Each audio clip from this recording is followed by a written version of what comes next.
When I was younger, I played a lot of soccer, or what the real gamers out there will call football. When young children play the game, there are some common patterns that tend to emerge in their strategy that I've found very useful to compare to a lot of other games, including Splatoon.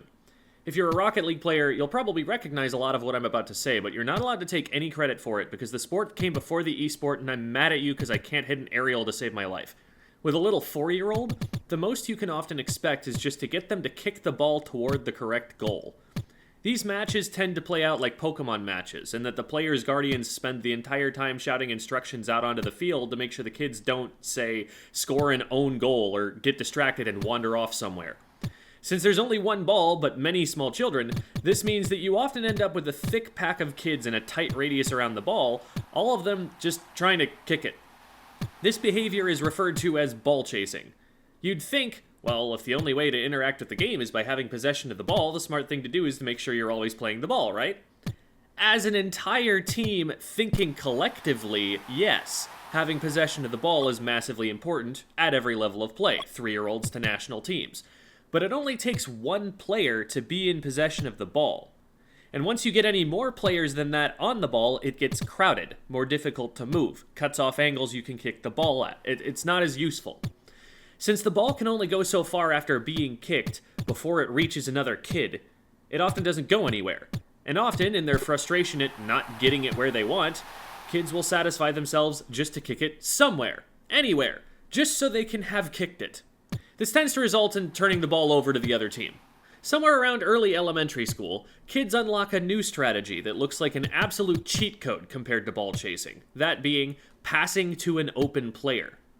One, usually quite intelligent child, breaks off from the pack, and later on in their development learns to call, over here, and if a pass goes to them, there's nothing in the way. The whole pack of kids is running at the place the ball used to be, so there's no one defending against this player. You can make a lot of progress and score a lot of goals really quickly if you've figured that out earlier than most kids. You see a really similar development in the early ranks of Splatoon, when people are just starting to learn the ranked modes. When we're Splatoon babies, we don't know how the objectives work at all, and the teams that win matches at first are teams that simply figure out what causes points to start ticking up on the scoreboard and do that thing. We just run at the thing and keep kicking it, and whoever kicks it more usually gets more points. But then we start putting 3 players on the tower at the same time, and when that happens, we go 3 down to a single suction bomb and the other team takes over. In a way, ball chasing behaviors can even show up in more advanced levels of play. It's something my team recently had to make corrections about. Here's some footage from a recent tournament match on Crab Leg Clam Blitz. We've got a numbers advantage and we're trying to move up and start scoring, but all of us push in exactly the same place. So when we start to move up, all it takes is a single bomb and 2 of us go down and the push gets much less value than it would have. We're making it too easy for someone to get in our way. We make a similar mistake later on in the same game. Everyone's in the same spot over here, so now the only place the enemy team has to look is right at us. What I want to teach you how to do today is to become that one kid who figures out how to make themselves open. What that kid is learning to do is recognize patterns in how these ball-chasing situations tend to play out. They're seeing that a player who just runs at the ball and kicks it is predictable. They'll cause the ball to bounce off someone's shins and roll someplace else nearby, and if it happens to roll to them, now they'll both be able to kick the ball and not have someone in the way to block their kick. They're seeing that if they give a teammate someone to kick the ball to instead of an opponent's shins in front of them, sometimes they choose to kick the ball to that teammate. And then, again, the teammate can kick the ball and it won't get blocked. In Splatoon, the way to become this kid is also to start looking for patterns.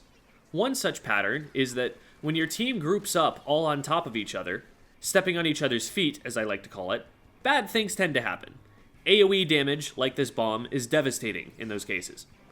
While this choke point will force people closer together than they'd usually want to risk, we have to recognize sooner than we do that this choke point isn't the only option for getting to the enemy basket.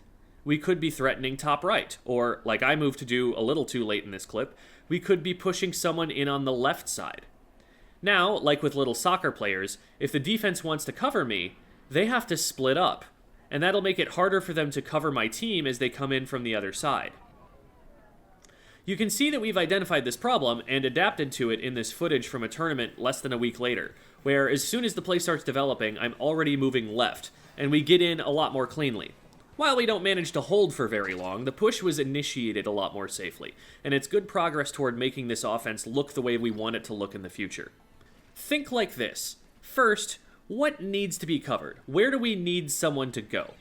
Second, and this is the step that ball chasers never get to, is my teammate already covering it?